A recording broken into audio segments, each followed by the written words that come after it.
Hello students, कैसे हैं आप। पिछले हफ्ते के जो 3 वीडियोस आप लोगों के पास पहुंचे, जिसमें module number 10, module number 9, module number 8 था। क्योंकि आप जानते हैं कि संडे ऑफ रखने के पीछे रीजन ये कि आप अपने इस चैनल एजुकेशन इनसाइट्स पर मेरे सब्जेक्ट केमिस्ट्री के अलावा जो फिजिक्स, मैथ और बायो की क्लासेस भी आप लोगों को मिल रही है, उसके नोट्स को रिवाइज कर सकें। क्योंकि आपके पास में भी प्रॉपर टाइम होना चाहिए, और वो प्रॉपर टाइम, चूंकि ज्यादा समय तक आप लोगों को गाइडलाइंस के अनुसार ज्यादा टाइम तक आप लोगों को वीडियो नहीं देखनी है। ज्यादा टाइम से मतलब जो आपके शरीर और आंखों पर इफेक्ट डाल सके, इसीलिए इस बात का विशेष ध्यान रखिएगा। अगर आपके पास ऐसे इक्विपमेंट हो, ऐसे संसाधन हो कि आप उसे बड़ी स्क्रीन पर देख सकें, तो मैं ये चाहूंगा कि आप उसे बड़ी स्क्रीन पर ही देखें। ऐसा करने से आप लोगों की आंखों पर कम असर पड़ेगा, ठीक है। तो मैं सीधा अपने सब्जेक्ट केमिस्ट्री और केमिस्ट्री 12 केमिस्ट्री का फर्स्ट चैप्टर सॉलिड स्टेट और सॉलिड स्टेट के ऑलमोस्ट 10 मॉड्यूल आप लोगों तक पहुंच चुके हैं, ठीक है। आज अपना 11वें मॉड्यूल पर अपन को डिस्कशन करना है। और आपको याद होगा कि 10वें मॉड्यूल में मैंने आप लोगों को अशुद्धि दोष, इंप्योरिटी डिफेक्ट क्रिस्टलों में पाई जाने वाली बेटा, और दूसरा था ठोसों में विद्युत चालकता, जिसमें चालक, विद्युत रोधी और अर्धचालक, अर्धचालकों के भी प्रकार, N प्रकार के अर्धचालक और P प्रकार के अर्धचालक। क्योंकि इन अर्धचालकों का उपयोग आगे आप लोग डायोड बनाने में, डायोड जैसे N अर्धचालक, N टाइप के अर्धचालक और P प्रकार के अर्धचालक से आप डायोड बनाएंगे। और अगर 3 अर्धचालक मिला दिए जाए, NPN या PNP, तो आप इसे ट्रायोड बनाएंगे, जो इलेक्ट्रॉनिक्स में बहुत ज्यादा उपयोग किए जाते हैं। ये इनके यूजेस भी हैं बेटा, उपयोग भी हैं। सो आप सब तैयार हैं। और जैसा मेरी वीडियो के हर स्टार्टिंग में रहता है, अपना पेन, अपनी कॉपी, भले ही आप लोगों को नोट्स टेलीग्राम से, जिन लोगों को ये कंप्लेन है कि सर नोट्स नहीं मिल पा रहे, उन्हें बता दूं मैं आपको, टेलीग्राम ऐप को आप प्ले स्टोर से डाउनलोड करने के बाद उस पर आपको एजुकेशन इनसाइट्स, जो मेरे यूट्यूब चैनल का नाम है, ये तो आपको मालूम है जब वीडियो देख रहे हैं, एजुकेशन इनसाइट 12 केमिस्ट्री आपको देखना है। अगर फिजिक्स का वीडियो और फिजिक्स के टेलीग्राम पर आपको नोट्स चाहिए, तो एजुकेशन इनसाइट 12 फिजिक्स लिखना है, सर्च करना है, आपको आ जाएंगे, ठीक है।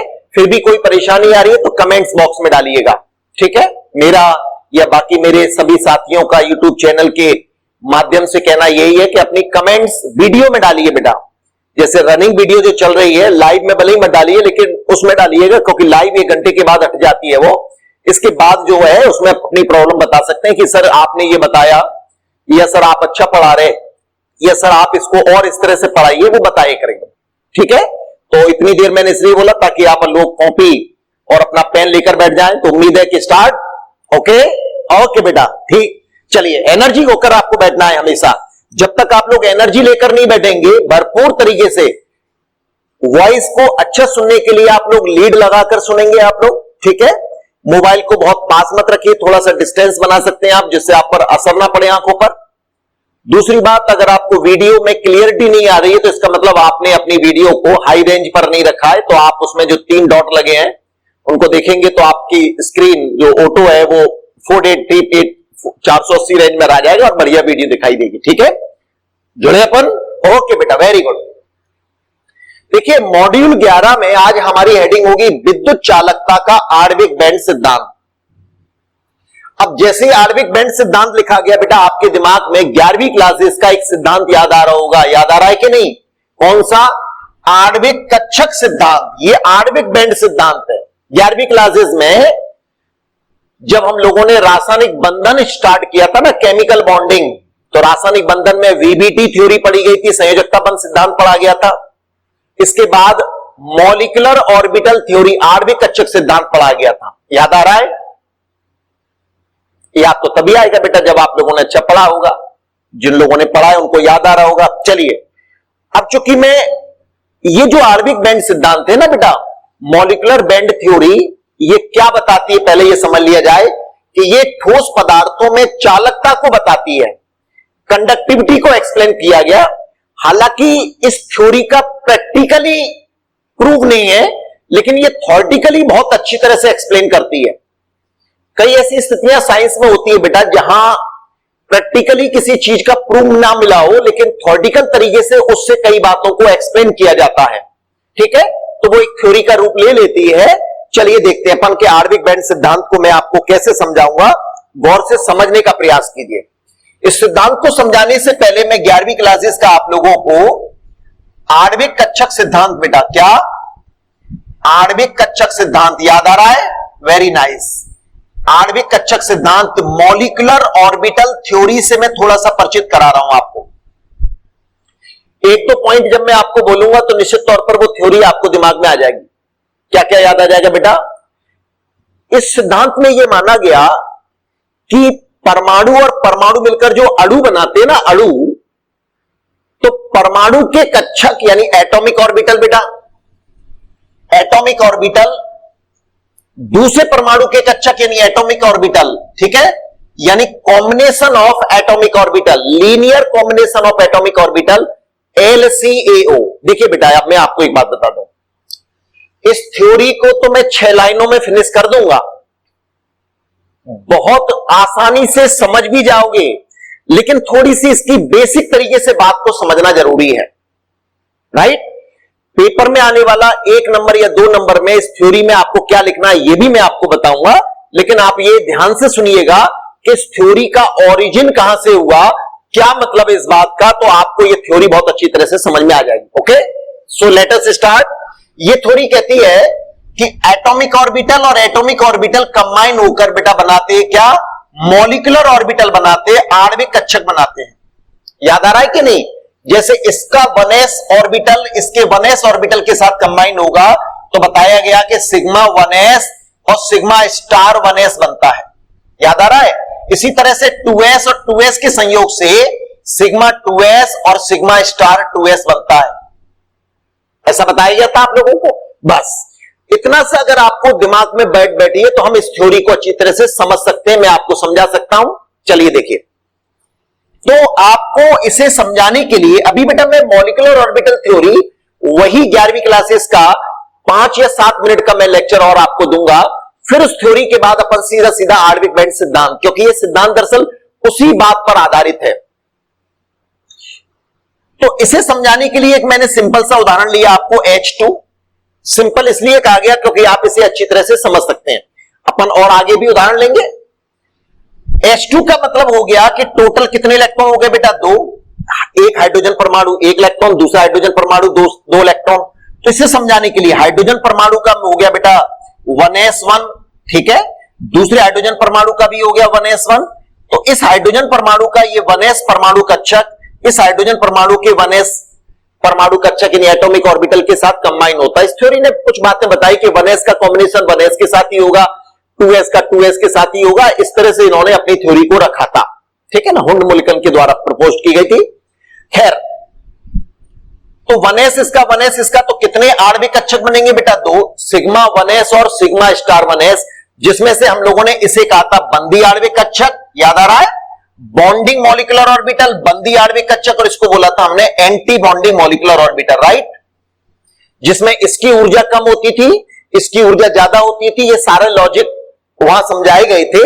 अब मैं आपको सीधी सी बात पर इस पर जोड़ने का प्रयास कर रहा हूं कि अगर मैं आपको यह बताऊं बेटा कि हाइड्रोजन परमाणु, देखिएगा एक एनर्जी लेवल डायग्राम बना रहा हूं बेटा, ऊर्जा स्तर आरेख बना रहा हूं, आपको गौर से सुनिएगा और समझने की कोशिश इसलिए करिएगा क्योंकि इसी से वो लॉजिक निकालकर मुझे मॉलिक्यूलर बैंड थ्योरी को एक्सप्लेन करना है, ठीक है ना।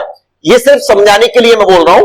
मॉलिक्यूलर बैंड थ्योरी में उसका पूरा निचोड़, जैसे 10 किलो जब हम लोग या 1 किलो मौसमी जब मैं डालूंगा तो मुझे 3 गिलास मिलेंगे, जूस मिलेगा, इसको कहते हैं निचोड़, एक्सट्रैक्ट। बाकी मलिदा मटेरियल जो वेस्टेज है वो अलग कर दिया गया। ठीक है, तो अभी अपन ओवरऑल स्टडी करने के बाद उसका कॉन्क्लूजन, एक्सट्रैक्ट, जूस, वो हम लोग इस थ्योरी में पेपर की कॉपी के अंदर लिखा करते हैं। ठीक है, तो वहां तक पहुंचने के लिए थोड़ा समझना जरूरी है आप लोगों को। ठीक है, राइट। अब देखिए, ये एनर्जी लेवल डायग्राम बना रहा हूं, तो बेटा मैंने इधर लिख दिया ई फॉर एनर्जी। ओके, मैं ये बता रहा हूं कि मैंने इस साइड में लिखा हाइड्रोजन परमाणु का कक्षक, बेटा इधर भी लिखा हाइड्रोजन परमाणु का कक्षक, तो बीच में कौन आ जाएगा? H2 अणु का कक्षक। तो परमाणु और परमाणु के कॉम्बिनेशन से अणु बनेगा। परमाणु कौन? हाइड्रोजन। परमाणु कौन? हाइड्रोजन। उसके संयोग से अणु बनेगा। Is that clear? Very good. अब देखिए, हाइड्रोजन परमाणु का मतलब 1s1 ये कक्षक और इलेक्ट्रॉन एक है, 1s1। ओके, इसी तरह से इसका, इनकी ऊर्जा जब समान है तो ऐसा बताया गया इस थ्योरी में कि ये कंबाइन हो जाते हैं, ऑलमोस्ट ये कंबाइन हो जाते हैं, या लगभग समान है तो भी कंबाइन हो जाएंगे। ओके, सिमेट्री भी समान है। सिमेट्री का मतलब होता है एक प्रकार से ज्यामिति, एस कक्षक की ज्यामिति यानी आकृति क्या है बेटा? गोलाकार है। ओके, तो एस कक्षक का कॉम्बिनेशन एस कक्षक के साथ ही होगा। यूं तो 1s और 2s भी सिमेट्री की दृष्टि से गोलाकार है, आकृति की दृष्टि से गोलाकार है, बट उनकी ऊर्जाओं में डिफरेंस है, इसलिए वो थ्योरी कहती है कॉम्बिनेशन नहीं होगा। ओके, तो 1s और 1s के कॉम्बिनेशन से दो मॉलिक्यूलर ऑर्बिटल बनेंगे, एक की ऊर्जा कम होगी क्योंकि ये नाभिकीय अक्ष पर अतिव्यापन से बनते हैं, और ये नाभिकीय अक्ष के अतिव्यापन से बनते हैं, ज्यादा कॉम्बिनेशन होता है इलेक्ट्रॉन डेंसिटी का। ठीक है, तो ये 1s और 1s के संयोग से दो बन गए, इसको नाम दिया जाएगा सिग्मा 1s, इसको नाम दिया गया था सिग्मा स्टार 1s। अब देखिए इस लेवल को देखिएगा बेटा, इस लेवल को दिख रहा है, ये समान लेवल हो गया, मतलब ऊर्जा समान, और ये नीचे बनाने का मतलब इसकी ऊर्जा कम और इसकी ऊर्जा ज्यादा होगी। ओके, अब बेटा इसमें क्या होगा कि एक कक्षक में दो इलेक्ट्रॉन बन सकते हैं, चाहे वो परमाणु कक्षक हो, चाहे आणविक कक्षक हो, चाहे संकरित कक्षक हो, ये तो बात कंफर्म है। ओके, इलेक्ट्रॉन है भी कितने हमारे पास? दो, तो दोनों इलेक्ट्रॉन इसमें भर गए। अब ये वाला आणविक कक्षक कैसा हो गया? कैसा रह गया बेटा? खाली रह गया। ये आणविक कक्षक, ये आणविक कक्षक, ठीक है, ये भरा हुआ आणविक कक्षक और ये खाली आणविक कक्षक। अब यहीं से आपको मैं एक बात समझाने का प्रयास करूंगा और उम्मीद है बहुत बढ़िया तरीके से आणविक बैंड सिद्धांत आपको समझ में आएगा। अब मैं आपको जो कहने जा रहा हूं उसको देखिए, मान के चलिए बेटा ये एक किसी ठोस पदार्थ का एक टुकड़ा है जिसमें असंख्य परमाणु उपस्थित हो सकते हैं, उसमें असंख्य। ठीक है, ये मान के चलो, मैंने ये कह दिया बेटा ये जो दिख रहे हैं ये मान के चलो इसके छोटे छोटे ये परमाणु हैं। ठीक है, ऐसा समझाने की वजह से मैं कह रहा हूं, अगर ये बेटा मैग्नीशियम का टुकड़ा है और इसका वजन अगर 24 ग्राम है, तो आपको मालूम है कि 24 ग्राम मैग्नीशियम का मोलर द्रव्यमान होता है, मतलब इसमें 1 मोल परमाणु है, 1 मोल आवोगार्दो संख्या के बराबर परमाणु है। Is that clear? तो ये जो बहुत सारे हैं, थोड़ा समय की वजह से मैंने इतना बना दिया आपसे। ये मैग्नीशियम का टुकड़ा, अगर ये सोडियम का टुकड़ा है बेटा, तो मैंने लिखा अगर यहां 23 ग्राम लिखा होता तो ये 1 मोल परमाणु होंगे, और 2.3 ग्राम लिखा होता बेटा तो 1/10 मोल यानी 6.023 गुणा 10 की घात 23 में 10 का भाग देने पर इतने परमाणु आ जाएंगे, अर्थात 10 की घात 22 परमाणु होंगे। ओके, तो इस छोटे से टुकड़े में असंख्य परमाणु। ओके, तो इस थ्योरी का कहना यह है कि इस परमाणु का कक्षक और इन परमाणुओं के सारे कक्षक जिनकी सिमेट्रिक समान हो, आकृति और ऊर्जा समान, वो सब कंबाइन होते हैं। अब देखिए, एक इस परमाणु का कक्षक, ठीक है, अगर इसका 1s तो इसका भी 1s, इन सब के 1s। अब मैं आपको जो बोर्ड पर बना रहा हूं इसको ध्यान से सुनिएगा। अब H2 को तो भूल जाइए, अब जो मैं कहने जा रहा हूं उसको गौर से सुनने का प्रयास कीजिएगा बेटा, राइट? ठीक है, तो मैं ये बताने की कोशिश कर रहा हूं, मान के चलो दो परमाणुओं के कक्षकों ने संयोग किया होता, दो, तो मैंने ये 2 बनाए, 2 इधर 2 इधर, तो कितने आणविक कक्षक बनेंगे बीच में बेटा? 4, जिनमें से 2 नीचे और 2 ऊपर होगा।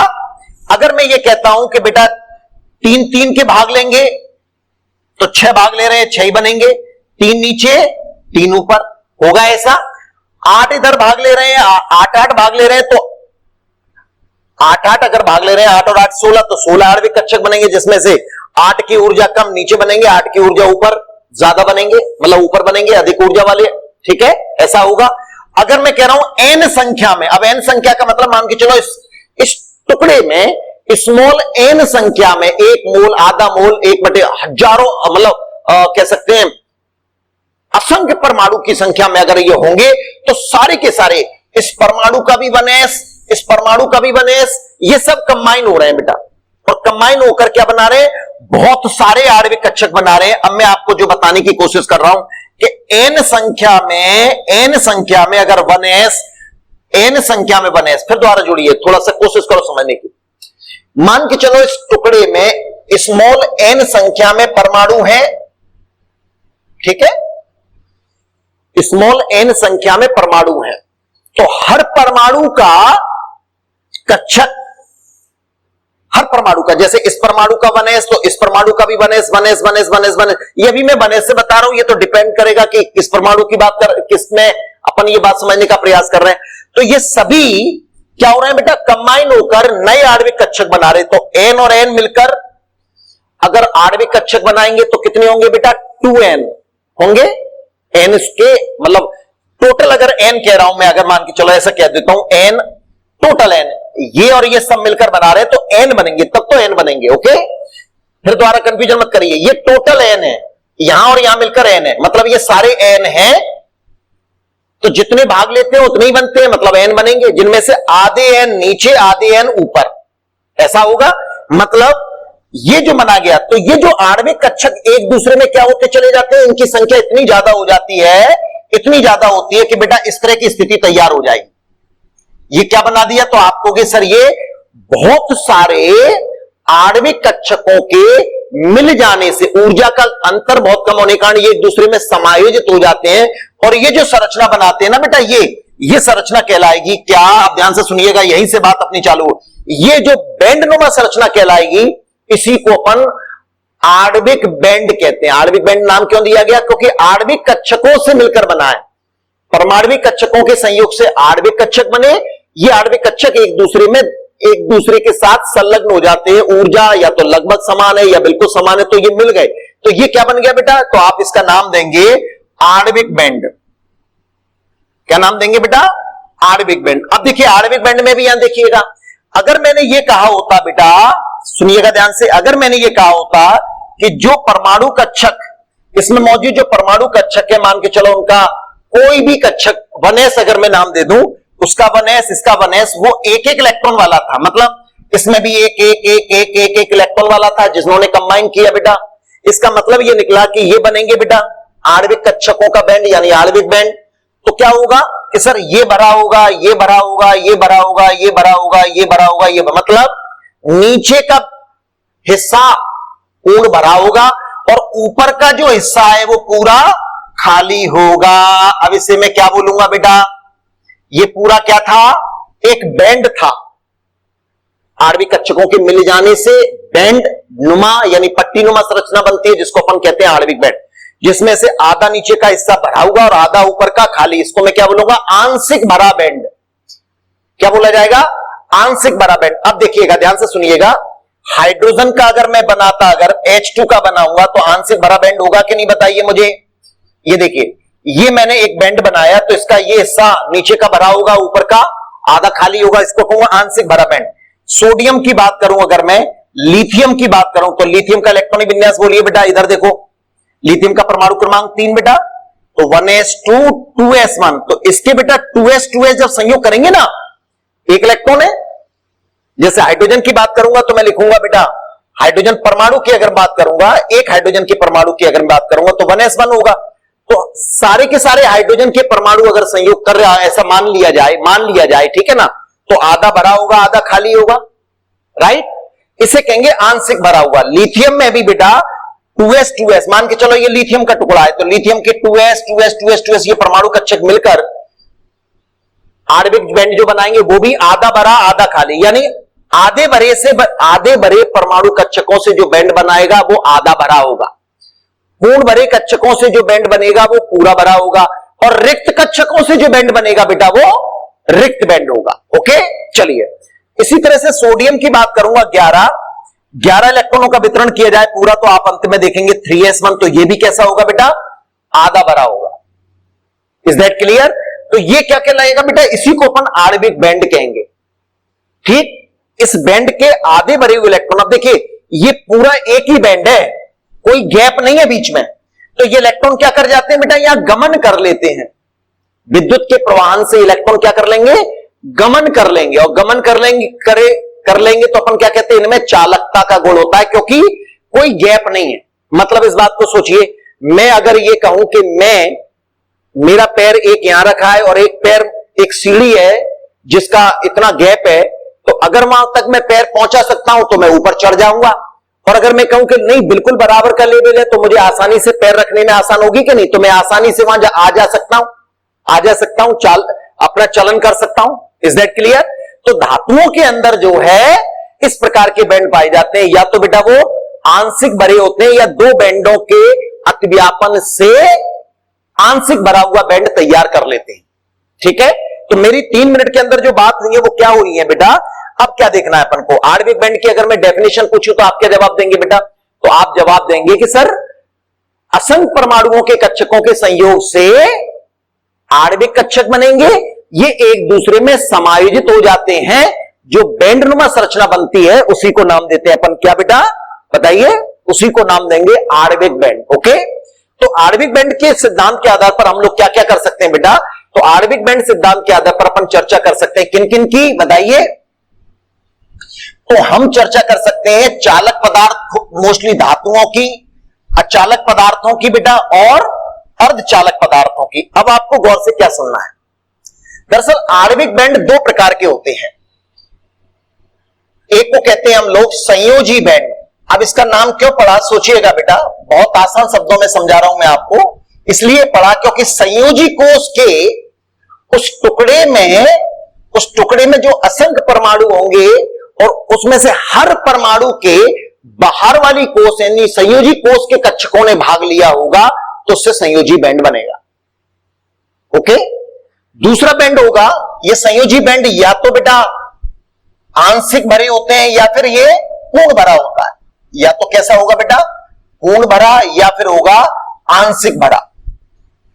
आंशिक भरा का मतलब जैसे मैंने ये बैंड बनाया मान के चलो, तो ये नीचे का बैंड अगर भरा हुआ है इसको बोलूंगा मैं आंशिक भरा, या फिर ये ऐसे कह दूंगा ये पूरा भरा। राइट, भरे से मतलब इलेक्ट्रॉनों से भरा। ठीक है, दूसरा है बेटा चालक बैंड, कंडक्टर बैंड, चालक।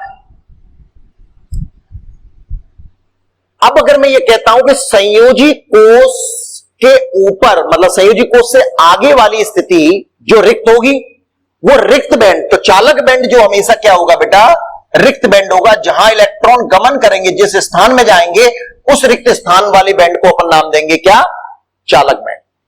चलिए मैं आपको और समझाता हूं, कैसे समझा रहा हूं मैं आपको।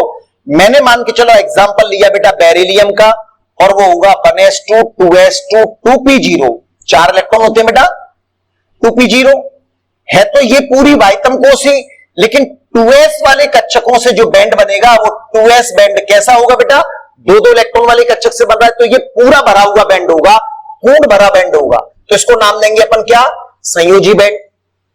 और 2p कक्षक जो रिक्त है इससे जो बैंड बनेगा वो क्या कहलाएगा बेटा, कंडक्टर बैंड कहलाएगा, चालक बैंड कहलाएगा, जो कैसा होगा, जब इलेक्ट्रॉन नहीं है तो वो रिक्त बैंड बनेगा। राइट, इसकी ऊर्जा ज्यादा होती है, इसकी ऊर्जा कम होती है। तो होता क्या है बेटा, ये देखिएगा, समझने का प्रयास कीजिएगा। मैं आपको आणविक बैंड सिद्धांत के आधार पर ठोस पदार्थों की, धातुओं की बात करूं, अगर मैं किनकी बेटा, धातुओं, मेटल की बात करूं, धातुओं को इसमें समझाया जाए। दूसरा अपन विद्युत रोधी यानी कुचालक पदार्थों को समझेंगे बेटा,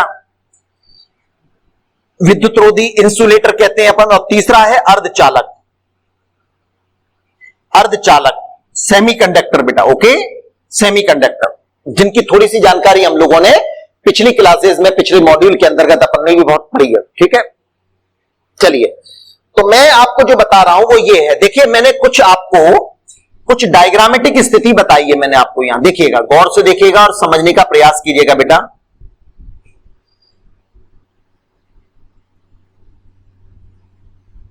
ठीक,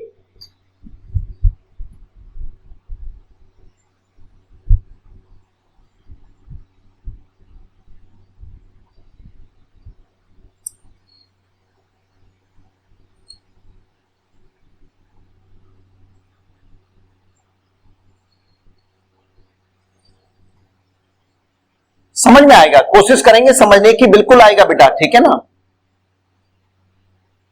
क्योंकि कोशिश करने वालों की कभी, बोलो वेरी गुड, हार नहीं होती। वो क्या सक्सेस होंगी जिन्होंने जिंदगी में कुछ कोशिश ही नहीं की बेटा। जब कोशिश करते हैं तो बेटा निश्चित तौर पर हो सकता है कि शुरू में हमें असफलता नजर आए, वो असफलता नहीं होती, आगे वाली के लिए आप लोगों का मजबूत स्तंभ होता है वो, ठीक है ना। ओके नाउ, तो ये जो मैंने बना दिया, देखिए मैं इसको थोड़ा सा इस तरह से भर रहा हूं, इस लाइनिंग के भरने का मतलब आप ये समझिए कि इलेक्ट्रॉन भरे हुए हैं बेटा, ठीक है, इलेक्ट्रॉन भरे हुए हैं, इलेक्ट्रॉन भरे हुए हैं, राइट। और ऊपर मैंने ऐसी लाइनिंग नहीं बनाई, इसका क्या मतलब होता है, ऊपर इलेक्ट्रॉन नहीं भरे। अब देखिएगा, ऐसे ही मैंने यहां भी बेटा ये बनाया, गौर से सुनने और देखने का प्रयास करेंगे।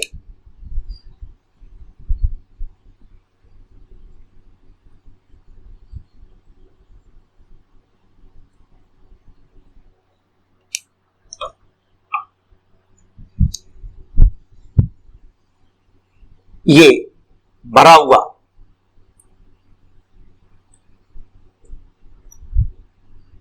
ठीक,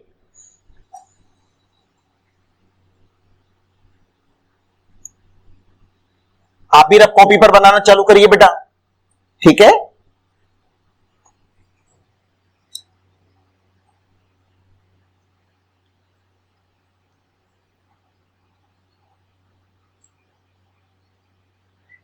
इसमें जो तीसरी बात आपको समझनी है, संयोजी बैंड समझ में आ गया। वार वाली कोष का कक्षक जो या तो बेटा अयुग्मित होगा या पूरा भरा होगा, अयुग्मित होगा या पूरा भरा होगा, उसका बैंड संयोजी बैंड कहलाता है, ठीक है। और उसके बाद आगे कोष हो सकता है वही हो या बदल जाए, उसके आगे के कक्षकों का जो रिक्त होते हैं उसका जो बैंड बनेगा वो कहलाएगा बेटा चालक बैंड कहलाएगा। अच्छा, चालक बैंड के संयोजी बैंड के इलेक्ट्रॉन किसमें जाते हैं बेटा, चालक बैंड में जाते हैं, क्योंकि चालक बैंड हमेशा क्या होता है, रिक्त होता है, ठीक है। अब देखिए ये जो बैंड बनाया मैंने, ये मान के चलिए लिथियम सोडियम जैसी धातुओं का बैंड, ध्यान रखिएगा, धातुएं विद्युत की चालक होती है कि नहीं, ये धातुओं का। अब लिथियम सोडियम का मतलब मैंने क्या समझाया था, फिर दोबारा देखिए, लिथियम में मैंने ये बताया था 1s2 2s1, ओके।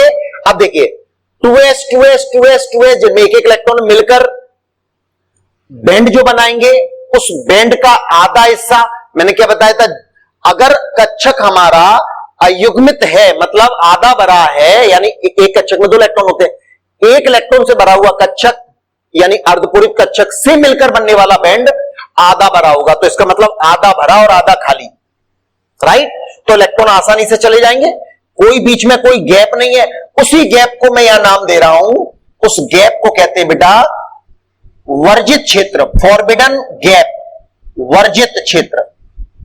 और इस क्षेत्र की ऊर्जा को कहते हैं हम लोग ऊर्जा अंतराल, एनर्जी इंटरवल कह सकते हैं, एनर्जी गैप कह सकते हैं हम लोग, ठीक है। अगर गैप है, इन दोनों के बीच में गैप है, तो वो कहलाएगा वर्जित क्षेत्र। इसमें कोई गैप नहीं है, ये पूरा एक ही बैंड है बेटा, और वो कौन सा बैंड होगा, 2s बैंड होगा, जिसमें आधा भरा और आधा खाली। आपको क्या याद रखना है कि धातुओं के, अब देखिए धातुएं दूसरी भी है, जैसे बेरिलियम, मैग्नीशियम बेटा, इनमें क्या है कि बेरिलियम का 2s कक्षक कैसा है, पूर्णपूरित, तो 2s पूर्णपूरित कक्षक से जो बैंड बनेगा वो कैसा होगा बेटा, पूर्ण भरा, ओके, समझ आ रहा बेटा, पूर्ण भरा।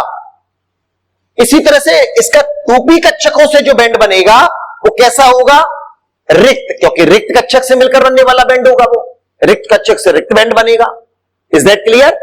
अब है क्या कि 2s और 2p की ऊर्जा में बहुत ज्यादा अंतर नहीं है, बिल्कुल लगभग समान है। तो होता क्या है देखिएगा, ये स्थिति है, ये 2s बैंड और ये 2p बैंड, तो ये हो जाता है बेटा कि 2s बैंड का ऊपरी कुछ हिस्सा और 2p बैंड का कुछ निचला हिस्सा एक दूसरे में अतिव्यापित हो जाता है, अतिव्यापित हो जाता है। अलग अलग थे लेकिन अतिव्यापन होने की ऊर्जा लगभग समान हो, अतिव्यापन हो गया। अतिव्यापन के बाद मुझे क्या दिखाई देगा, पूरा एक बैंड, और जब पूरा एक बैंड दिखाई देगा, ये वो हिस्सा है जो मैंने क्या बता दिया बेटा, ओवरलेप जूम बता दिया।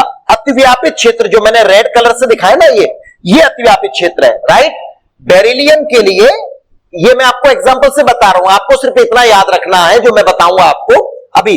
तो ये हिस्सा इसके साथ ये अलग अलग बैंड एक दूसरे में धस गए, अतिव्यापित, अतिव्यापन होने के बाद हमको क्या दिखाई देगा, पूरा एक ही बैंड दिखाई देगा। ये गैप नहीं है, ये मैं आपको बता रहा हूं कि ये ओवरलेप्ड जोन है, अतिव्यापित क्षेत्र है बेटा। ओके, पूरा बैंड आंशिक भरा हुआ, ये ऑलरेडी आंशिक भरा था लेकिन ये अतिव्यापन के बाद आंशिक भरा हुआ बैंड बना है। ऐसा किन उदाहरणों में मिलता है बेटा, बेरिलियम मैग्नीशियम जैसी धातुओं में। तो अपन ये कह देते हैं क्या बेटा, अगर मैं चालक पदार्थों की बात कर रहा हूं कि धातुएं विद्युत की चालक होती हैं, तो चालक पदार्थ यानी धातुओं के जो संयोजी बैंड होते हैं वो आंशिक भरे हुए होते हैं या अतिव्यापित हो जाने के बाद आंशिक भरे हुए बैंड तैयार होते हैं। हो गया बात क्लियर? ओके, यहां जाओ। दूसरी जिनकी मैं बात करूं विद्युत रोधी यानी कुचालक पदार्थों की, इनके अंदर बेटा ये जो बैंड दिखाई दे रहा है ना, ये तो संयोजी बैंड है बेटा, पूर्ण पूरित, वैलेंसी बॉन्ड, संयोजी बैंड पूरा भरा हुआ, पूर्ण पूरित बेटा, पूर्ण पूरित। ठीक है, मैं किनकी बात कर रहा हूं, अचालक पदार्थों की बेटा, जिनमें चालकता नहीं होती, विद्युत रोधी पदार्थों की, राइट। ठीक, और ये बैंड है बेटा जहां इलेक्ट्रॉन जाने की संभावना बन सकती है, ये कहलाएगा चालक बैंड। और ये बैंड कैसा है बेटा, रिक्त है। कैसा बैंड है, रिक्त है। और ये जो गैप दिख रहा है ना, इसी गैप को कहते हैं वर्जित क्षेत्र। तो ये गैप अगर बहुत ज्यादा है जो इनमें होता है, विद्युत रोधी पदार्थों में क्या होता है, संयोजी बैंड और चालक बैंड के मध्य में स्थान गैप जो है वो काफी ज्यादा होता है, करीब करीब 5 इलेक्ट्रॉन वोल्ट या इससे ज्यादा होता है। ये वो एनर्जी काफी ज्यादा है। अब आप जब काफी ज्यादा है तो यहां के इलेक्ट्रॉन यहां नहीं जा सकते। तो विद्युत रोधी पदार्थों में मैं क्या बताऊंगा आप लोगों को कि विद्युत रोधी पदार्थों में संयोजी बैंड यानी विद्युत रोधी, ठीक है, यानी अचालक बैड कंडक्टर, इनके अंदर संयोजी बैंड पूर्ण होता है, चालक बैंड रिक्त होता है, लेकिन वर्जित क्षेत्र इतना बड़ा होता है या कह दे एनर्जी का गैप काफी ज्यादा होता है, जिसके कारण इलेक्ट्रॉन गमन नहीं कर पाते। अब कहोगे सर ऊर्जा दे दो। अब इस बात को ध्यान से सुनिएगा, कैसे ऊर्जा दे दो, ज्यादा है तो ज्यादा ऊर्जा दे दो, लेकिन अगर मैं उतनी ऊर्जा दे रहा हूं तो वो पदार्थ डिस्ट्रॉय हो रहा है। यानी इसका मतलब जितनी ऊर्जा की जरूरत है वो अगर प्रोवाइड कराई जा रही है तो पदार्थ ही नष्ट हो रहा है। तो चालक फिर कैसे पता करोगे, जो पदार्थ ही डिस्ट्रॉय हो रहा है, नष्ट हो रहा है, और उससे कम दे रहे हैं तो पदार्थ का अस्तित्व तो है पर इलेक्ट्रॉन ऊपर नहीं जा रहे, क्योंकि जितनी ऊर्जा की जरूरत है उतनी ऊर्जा देने पर पदार्थ डिस्ट्रॉय हो गया, लेकिन उससे कम देने पर इलेक्ट्रॉन नीचे से ऊपर यानी संयोजी बैंड से ऊपर नहीं जा रहे। इसका मतलब पदार्थ का अस्तित्व बना रहे और हम अगर ऊर्जा दे रहे हैं तो वो ऊर्जा इतनी पर्याप्त नहीं दे पा रहे, ज्यादा दे रहे हैं पदार्थ नष्ट हो रहा है, कम दे रहे हैं तो उसमें चालकता नहीं आ रही क्योंकि गैप ज्यादा है। बात समझ में आ गई? ओके, जैसे कांच, रबर, प्लास्टिक वगैरह ये सब उदाहरणों में इनमें आते हैं। कह सकते हैं अपन की बहुत निम्न ताप की 0 केल्विन पर सिलिकॉन, जर्मेनियम, ये भी इस तरह की बात कर सकते हैं। अब आ जाओ यहां तीसरे जो अर्धचालक पदार्थ है, इनका भी बेटा संयोजी बैंड पूर्ण पूरित होता है, यही लगा दिया, और ये चालक बैंड कैसा होता है, रिक्त। लेकिन जो गैप है ये करीब करीब मैंने क्या बताया, वर्जित क्षेत्र कहते थे इसको। वर्जित क्षेत्र यानी एनर्जी गैप यानी ऊर्जा अंतराल काफी ज्यादा है, 5 इलेक्ट्रॉन वोल्ट से 15 इलेक्ट्रॉन वोल्ट तक होता है, जो बहुत ज्यादा है बेटा, ठीक है ना। यहां और इलेक्ट्रॉन वोल्ट ऊर्जा की इकाई होती है ना, इलेक्ट्रॉन वोल्ट, ईवी, जिसको अपन जूल में बदल सकते हैं, 1.6 × 10⁻⁻19 जूल 1 इलेक्ट्रॉन वोल्ट बराबर। जूल को हम कैलोरी में बदल सकते हैं, हम लोग जूल को हम लोग अर्ग में बदल सकते हैं। वो एनर्जी, मैंने एनर्जी की ऐसी वैल्यू से बताया जो आप लोग याद रख सकते हैं, जरूरत तो नहीं है पर फिर भी। ये जो गैप है मतलब अर्धचालक पदार्थ 0 केल्विन पर तो बेटा उनमें चालकता नहीं होती, ये बात पहले भी पढ़ चुके हैं, लेकिन कमरे के ताप पर इनमें कुछ चालकता रहती है और ताप बढ़ाने पर इनमें चालकता बढ़ जाती है। तो मैं ये बता रहा था कि इनमें भी संयोजी बैंड बेटा पूर्ण पूरित है और चालक बैंड कैसा होता है, रिक्त। लेकिन गैप कम होने के कारण लगभग 3.5 इलेक्ट्रॉन वोल्ट के आसपास या इससे कम होगा।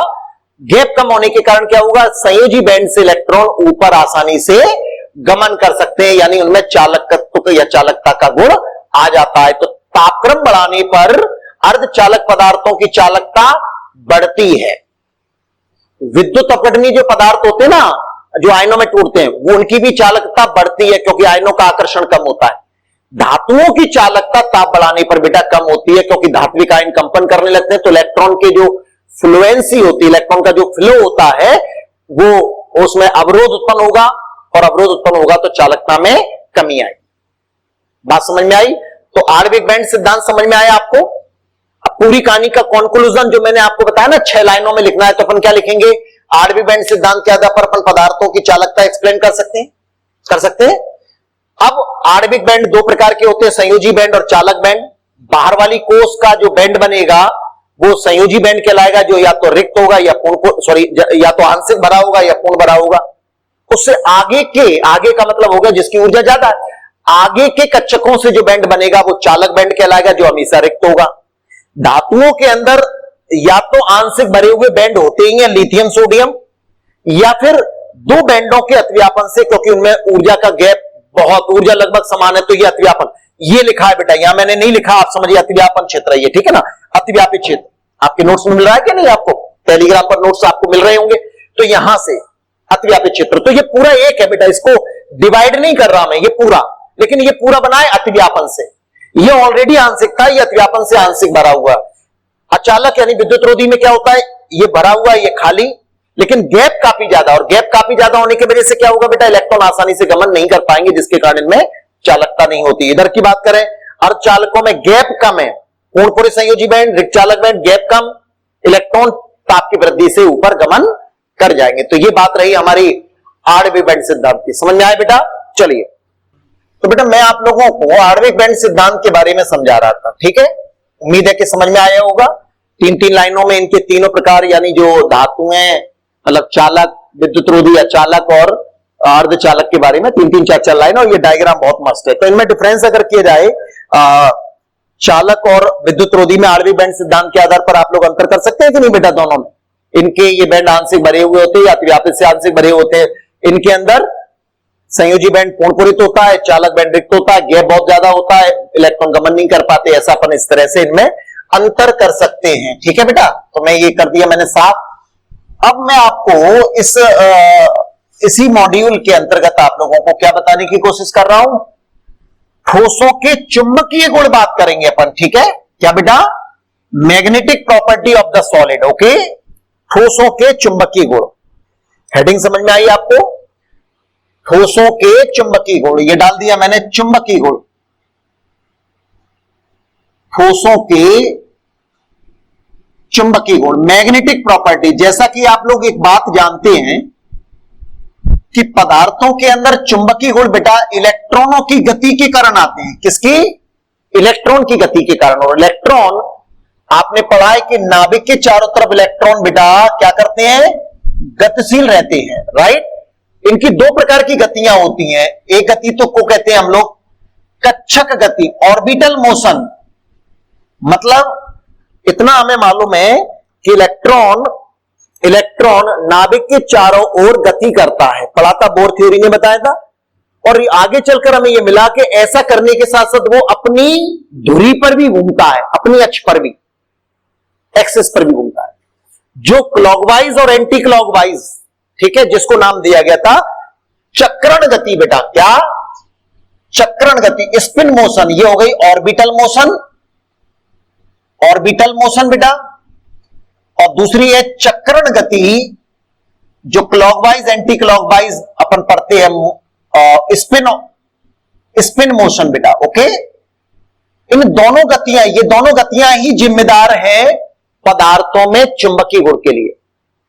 अब जिस प्रकार से हम लोगों ने चुंबकीय गुण किसी पदार्थ का अगर हमें निकालना है, पदार्थ में चुंबकीय गुण है, कम है, ज्यादा है, बढ़ाया जा सकता है, जिसके तमाम यूटिलाइज हम विभिन्न इंडस्ट्रीज के अंदर करके बहुत सारे इक्विपमेंट तैयार करते हैं, ठीक है?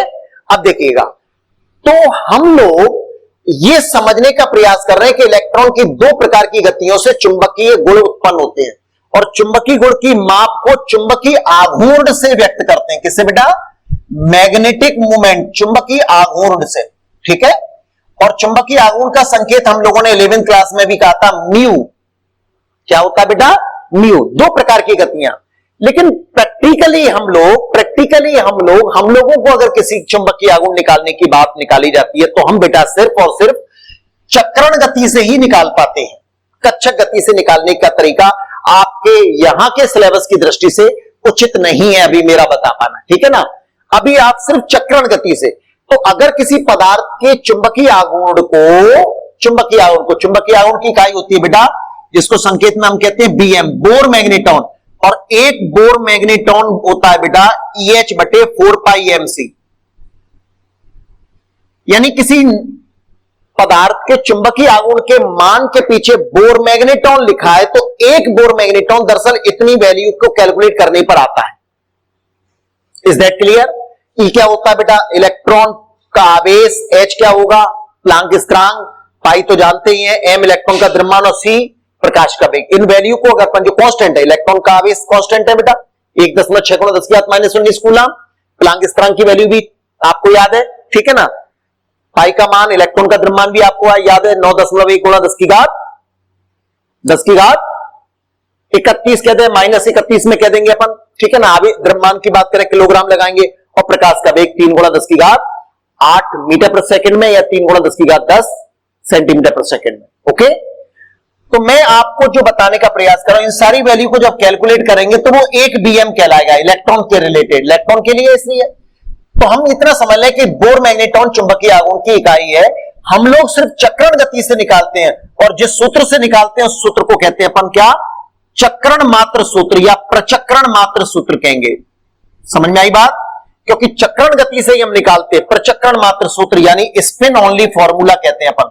स्पिन ओनली फॉर्मूला कई बार आता है बेटा कि स्पिन ओनली फॉर्मूला लिखिए, तो स्पिन ओनली फॉर्मूला होता है म्यू बराबर √n+2 बोर मैग्नेटॉन। ओके, यहां n बराबर होता है बेटा नंबर ऑफ अनपेयर्ड इलेक्ट्रॉन यानी अयुग्मित इलेक्ट्रॉनों की संख्या। अगर आप लोगों ने क्या कर लिया बेटा, अयुग्मित इलेक्ट्रॉनों की संख्या निकाल ली, तो आप उसका चुंबकीय आघूर्ण मान बता सकते हैं। अगर किसी में n की वैल्यू 0 है, तो 0 + 2 का गुणा 0 में करेंगे तो क्या आ जाएगा? म्यू की वैल्यू 0। अगर n की वैल्यू बेटा 1 है, तो म्यू बराबर आएगा √3 बोर मैग्नेटॉन, राइट। n की वैल्यू बेटा अगर 2 है, तो बताइए कितना आएगा? देखिए 2 और 2 4, 4 दूनी 8, √8 म्यू का मान कितना आएगा? √8 बोर मैग्नेटॉन। n की वैल्यू 3 है, तो म्यू बराबर आएगा √15 बोर मैग्नेटॉन। √15 ये वैल्यू आप तो सब कर लेंगे बेटा, अलग बात है, लेकिन मैं वैल्यू डायरेक्ट बता। n बराबर 4 है, तो 4 और 2 6, 6 चौक 24 बोर मैग्नेटॉन आएगा।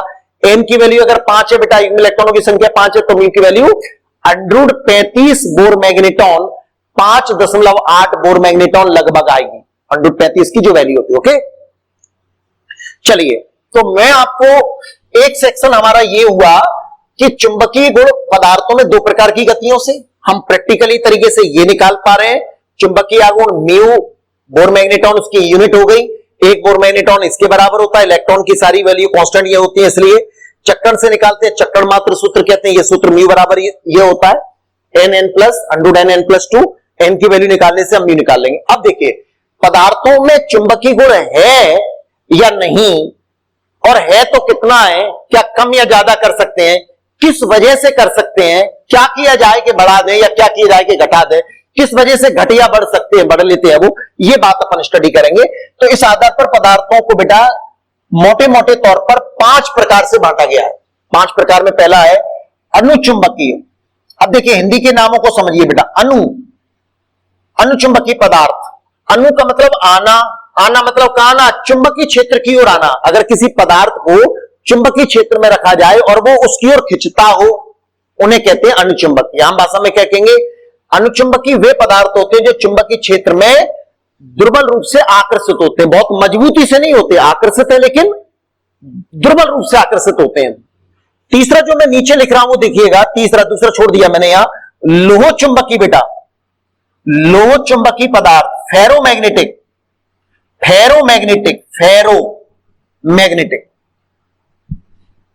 मैग्नेटिक बेटा। अब जैसा कि आप इसके नाम से देख रहे हैं, फेरो और लोहा पर हमें मालूम है चुंबकीय गुण होता है। इसका मतलब यह निकला कि ये वे पदार्थ हैं जो चुंबकीय क्षेत्र में रखे जाने पर प्रबल रूप से आकर्षित होते हैं। ये क्या थे? दुर्बल रूप से आकर्षित होते हैं। ये क्या है? प्रबल रूप से आकर्षित होते हैं। कारण इनमें भी अयुग्मित इलेक्ट्रॉन होते हैं, इनमें भी अयुग्मित इलेक्ट्रॉन होते हैं। क्योंकि अयुग्मित इलेक्ट्रॉन होना क्या होना बेटा? अयुग्मित इलेक्ट्रॉन होना चुंबकीय क्षेत्र में रखे जाने पर उसको अपनी तरफ क्या करता है, आकर्षित करता है। और अगर अयुग्मित इलेक्ट्रॉन का होना, और इनमें अयुग्मित इलेक्ट्रॉनों की संख्या ज्यादा होती है, ज्यादा।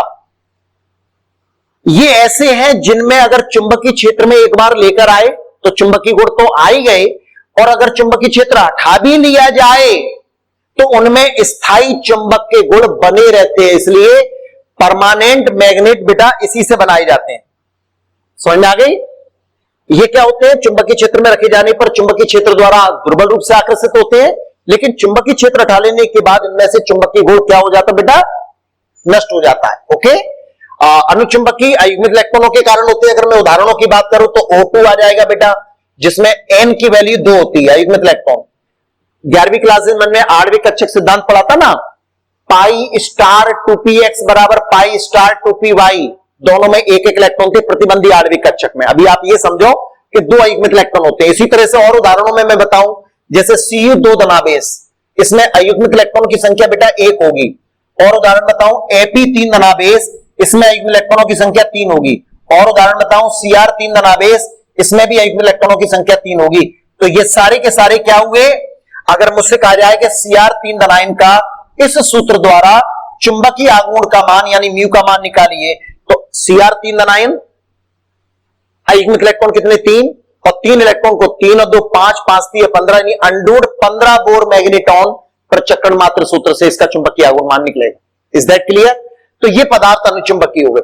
इनके बारे में क्या बताए, दूसरा क्यों छोड़ दिया सर आपने? दूसरा बेटा मैंने इसलिए छोड़ दिया ताकि मैं इन दोनों में डिफरेंस बताऊं। अनुचुंबकीय क्या होते हैं, दुर्बल रूप से आकर्षित होते हैं, लेकिन चुंबकीय क्षेत्र हटा लेने पर वो चुंबकीय गुण खो देते हैं, परमानेंट नहीं रखते। ओके, अयुग्मित इलेक्ट्रॉन की वजह से होता है। ये क्या होते हैं, चुंबकीय क्षेत्र में रखे जाने पर क्षेत्र द्वारा प्रबल रूप से आकर्षित होते हैं, और चुंबकीय क्षेत्र हटा लेने के बाद भी उनमें से मतलब स्थायी चुंबक के गुण बने रहते हैं। ओके, इसलिए स्थायी चुंबक इनसे बनाए जाते हैं। दूसरा है बेटा, ये तो अणु का मतलब आना बताया मैंने, दूसरा है प्रतिचुंबकीय। अब देखिए, प्रतिकर्षित होना, मतलब वे पदार्थ जो चुंबकीय क्षेत्र में रखे जाने पर प्रतिकर्षित होते हैं, इसको कहते हैं अपन क्या, इंग्लिश में बोलेंगे इसको पैरामैग्नेटिक बेटा, पैरामैग्नेटिक, इसको बोलेंगे डाईमैग्नेटिक। ओके, ये वे पदार्थ हैं जो चुंबकीय क्षेत्र में रखे जाने पर चुंबकीय क्षेत्र द्वारा प्रतिकर्षित होते हैं। इसके पीछे रीजन क्या होता है, इनमें कोई भी अयुग्मित इलेक्ट्रॉन नहीं होता। ठीक है, अयुग्मित नहीं होता।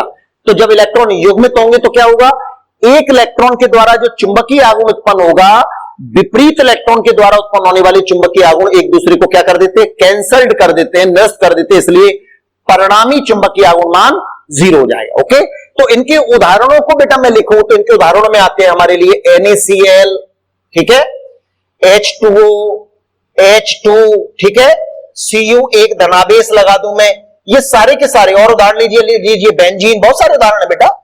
ये तमाम उदाहरणों में अयुग्मित इलेक्ट्रॉन शून्य होते हैं, इसलिए इनको कहेंगे अपन क्या, डाईमैग्नेटिक यानी प्रतिचुंबकीय। और तीसरा क्या बताया मैंने, लो चुंबकीय पदार्थ, जो मैंने आपको बताया था उदाहरणों के तौर पर। इनके उदाहरणों में लिखेंगे अपन iron, cobalt, nickel, iron, cobalt, nickel, gadolinium, 64 होता है परमाणु क्रमांक बेटा, GD, CrO2, जिससे कैसेट रिकॉर्ड में इसका उपयोग किया जाता है, ये CrO2। तो ये लो चुंबकीय पदार्थों के उदाहरण हो गए। अच्छा, इसमें एक और इंटरेस्टिंग बात, ये हटा दूं बेटा यहां से, मैं ऑलरेडी नोट्स में आपके पास अवेलेबल है, आप देख सकते हैं इसको। और ये जो मैंने बनाया ना बेटा अपनी रफ कॉपी पर, इनकी क्या बनाकर देखिए, इलेक्ट्रॉनिक विन्यास बनाकर देखिए, अगर आपको पूरी तरह से स्टडी करनी है, ठीक है ना। इनमें इलेक्ट्रॉनिक विन्यास बनाएंगे तो आप पाएंगे कि हाँ सर, इनमें अयुग्म इलेक्ट्रॉन 1 है या इसमें नहीं है, ऐसा। इनमें एक भी अयुग्म इलेक्ट्रॉन नहीं है, यानी n बराबर इनका क्या होता है बेटा, 0। तो म्यू बराबर क्या होगा, 0 होगा, चुंबकीय आघूर्ण मान 0 होगा, चुंबकीय क्षेत्र द्वारा प्रतिकर्षित होंगे। यहां बेटा एक टेक्निकल बात एक समझना जरूरी है, वो क्या है, एक शब्द होता है बेटा डोमेन, इसको सुनिएगा, डोमेन। कुछ लो चुंबकीय पदार्थों में होता क्या है बेटा, ये एक टुकड़ा है, इस टुकड़े में छोटे छोटे धातु आयन है। हमें मालूम है धात्विक क्रिस्टल के आयन में धात्विक आयन कहते हैं, ये धात्विक आयन है बेटा। ओके, ये धात्विक आयन एक साथ समूहित होकर, समझना ध्यान से, ये धात्विक आयन एक साथ समूहित होकर क्या बनाते हैं, डोमेन बनाते हैं। यानी ये किसी धातु आयनों का एक समुच्चय है। छोटे छोटे जो खंड हैं वो जुड़कर डोमेन बनाते हैं। ओके, अब इनमें है क्या, इनमें ये होता है, मान के चलो इस वाले धातु आयन के अंदर अयुग्मित इलेक्ट्रॉन ये वाला ऐसे है, और इसमें भी ऐसे ही है, इसमें भी ऐसे ही है, इसमें भी ऐसे ही है, इनमें भी ऐसे ही है, मतलब सभी में एक जैसे ही है। तो आप इनके अंदर क्या देख रहे हैं कि सर इस डोमेन में, इस वाले डोमेन में इलेक्ट्रॉनों का जो अलाइनमेंट है, संरेखण है, वो एक ही दिशा में है। समझ आ रही बात? जब सभी में एक ही दिशा में होगा तो ऐसे पदार्थ ही फेरो चुंबकीय यानी इसमें आते हैं। अधिक संख्या में एक ही ओर है, इससे अधिक चुंबकीय आघूर्ण जनरेट होता है, और जब अधिक चुंबकीय आघूर्ण जनरेट होगा तो इसका मतलब ऐसे पदार्थों से हम लोग स्थायी चुंबक बना सकते हैं। तो अपन क्या कहते हैं, लो चुंबकीय पदार्थों में स्थित डोमेनों में इलेक्ट्रॉनों का जो अलाइनमेंट होता है, इलेक्ट्रॉनों का जो चक्रण होता है, इलेक्ट्रॉनों का जो संरेखण होता है, वो अधिक संख्या में एक ही ओर होता है। Is that clear? तो डोमेन बात समझ में आ गई। अच्छा, कुछ में ये हो सकता है, मान के चलो इस धातु के खंड में, ध्यान से सुनना, तो ये किसका डोमेन बना दिया मैंने, लो चुंबकीय यानी फेरोमैग्नेटिक पदार्थ का मैंने डोमेन बना दिया, ठीक है ना। अब मैं आपको यहां से कुछ बातों को चूंकि मुझे साफ करना पड़ेगा तब वो लिख पाऊंगा मैं बेटा। चौथा है, फोर्थ है बेटा, ये फेरो है, एक होता है एंटी फेरो, प्रतिलोह चुंबकीय पदार्थ, प्रतिलोह चुंबकीय पदार्थ। ओके बेटा, एंटी फेरोमैग्नेटिक, एंटी फेरो, आप देखिए फेरो के आगे एंटी लगने का मतलब ही ये बता रहा है बेटा कि इनकी बात इनसे थोड़ी अलग होगी। अब इनमें क्या होता है, ये ऐसे पदार्थ होते हैं जिनमें जो डोमेन है ना, डोमेन, इन डोमेनों में मान के चलो इस वाले में इलेक्ट्रॉन ये इस तरह का संरेखण रखता है, इस वाले के अंदर ये उल्टा हो गया, इस वाले में ये क्लॉकवाइज, इसमें ये एंटी क्लॉकवाइज। तो होगा ये बेटा इनके अंदर कि इनमें स्थित वे पदार्थ, वे लो चुंबकीय पदार्थ, वे लो चुंबकीय पदार्थ जिनमें डोमेनों में स्थित इलेक्ट्रॉनों का संरेखण समानांतर और प्रति समानांतर, समानांतर का मतलब क्लॉकवाइज कह दो, प्रति समानांतर का मतलब एंटी क्लॉकवाइज कह दो, पैरेलल एंटी पैरेलल, ठीक है ना, विपरीत दिशा में समान संख्या में होता है। एक समानांतर प्रति समान, समांतर प्रति समांतर, समांतर प्रति विपरीत संख्या में, और समान मतलब समांतर प्रति समांतर समान संख्या में होता है। इसके कारण क्या करेंगे, इस वाले खंड का जो चुंबकीय आघूर्ण उत्पन्न होगा, ये वाला खंड क्या कर देगा बेटा, नष्ट कर देगा। परिणाम ये निकलेगा कि इनके भी चुंबकीय आघूर्ण मान शून्य होते हैं। बात समझ में आई? तो इसमें अपन लिखेंगे MnO2, Magnus oxide, manganese dioxide, इनके उदाहरणों में आते हैं। क्या समझे? इनके डोमेनों में, इनका डोमेन तो भी बनाया था मैंने, उसी में करेक्ट किया। इनके डोमेनों में इलेक्ट्रॉनों का संरेखण समानांतर और प्रति समानांतर समान संख्या में होता है, जिसके कारण वो एक दूसरे के प्रभाव को नष्ट कर देते हैं। परिणाम क्या होगा,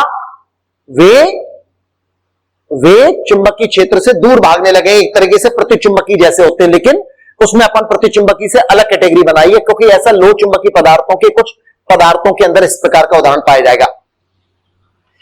पांचवा जो होगा बेटा, उसे कहेंगे अपन लघु लोह चुंबकीय। क्या? लघु लोह चुंबकीय पदार्थ। लघु लोह चुंबकीय में ये होता है बेटा, नाम से पता, लघु, इसको कहते हैं फेरी। ये फेरो है बेटा, ये फेरी, FERRY, फेरी मैग्नेटिक। इनमें क्या होगा, इनके डोमेनों में ये होगा बेटा, जैसे ये क्लॉकवाइज, ये एंटी क्लॉकवाइज, ये आप देखिए इनमें, इनके फेरी लघु लोह चुंबकीय में क्या होगा, ये ऐसे लोह चुंबकीय पदार्थ होते हैं जिनमें स्थित डोमेनों के इलेक्ट्रॉनों का संरेखण समानांतर और प्रति समानांतर समान संख्या में नहीं होता। समान संख्या में होता है इसलिए वो एक दूसरे के प्रभाव को नष्ट कर रहे थे, ये कहलाइए। समानांतर व प्रसमांतर समान संख्या में नहीं होता, नहीं होता मतलब इनमें चुंबकीय आघूर्ण जनरेट होगा, इनमें कुछ चुंबकीय आघूर्ण मान होता है। और लघु लोह चुंबकीय के उदाहरणों की अगर मैं बात करूं, वैसे तो आपके पास ऑलमोस्ट आपके पास मौजूद है, फिर भी मैं आपको लिखूं Fe3O4 बेटा, magnetite, magnesium magnetite, zinc ferrite जिसको अपन कह सकते हैं यहां पर ZnFe2O4। तो ये सारे के सारे उदाहरण बेटा इस कैटेगरी में आ जाते हैं, किसमें, लघु लोह चुंबकीय में। तो पदार्थों को चुंबकीय व्यवहार के आधार पर 5 प्रकार से बांटा गया था, अनुचुंबकीय, प्रतिचुंबकीय और लो चुंबकीय, प्रतिलो चुंबकीय, और पांचवा बेटा लघु लो चुंबकीय। ठीक है ना। एक और बात है इसमें, क्यूरी ताप होते हैं कि जिस तापक्रम पर लो चुंबकीय पदार्थ अनुचुंबकीय पदार्थों में बदलने लगते हैं उसको अपन क्या कहने लगते हैं, क्यूरी ताप कहते हैं बेटा। ठीक है ना। थोड़ी सी परिभाषा मैंने आपको लिख कर दी है। अब मैं आपको एक लास्ट हेडिंग, फिर इसके बाद ये चैप्टर आपके 12th क्लासेस के सिलेबस के मुताबिक फिनिश हो जाएगा, उससे मैं और आपको इंट्रोड्यूस करा रहा हूं। ठीक है ना।